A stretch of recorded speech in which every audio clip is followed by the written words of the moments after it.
Вечер был организован с размахом: хрустальные люстры, живой джаз, шампанское в тонких бокалах и толпа гостей в дорогих нарядах. Все соответствовало репутации Оливера Скотта, одного из самых молодых и влиятельных бизнесменов Нью-Йорка. Бал устраивали в честь завершения сделки года. Его корпорация поглотила крупную сеть отелей, и теперь состояние Оливера превысило $500 миллиона. Весь вечер женщины один за другой подходили к нему, кто с улыбкой, кто с притворной скромностью.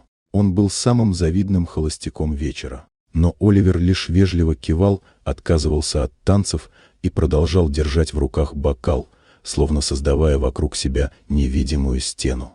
Он не любил танцев и, если быть точнее, не доверял людям на подобных мероприятиях. За последние годы он слишком часто видел фальшь, услышал слишком много лестных слов, в которых не было ни капли искренности.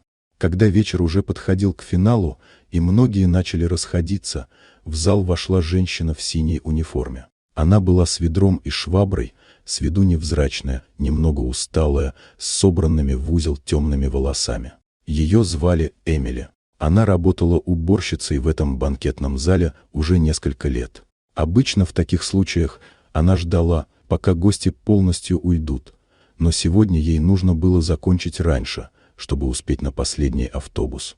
Она двинулась к дальнему углу зала, стараясь не мешать оставшимся гостям, и начала протирать уже опустевшие столы. В какой-то момент музыка снова заиграла. Оркестр, устав от формальности вечера, решил напоследок исполнить старую, теплую балладную мелодию.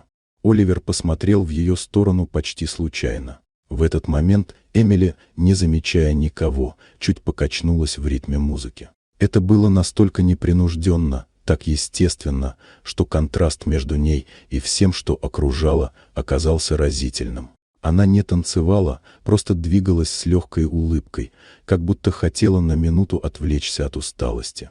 Что-то дрогнуло в Оливера внутри. Он поставил бокал на стол и направился прямо к ней. Люди вокруг обернулись, кто-то недоуменно поднял брови. Но Оливер не обращал внимания. Впервые за весь вечер он вышел на середину зала, не ради публики, не ради статуса, а просто потому, что захотел быть рядом с человеком, в котором была настоящая жизнь.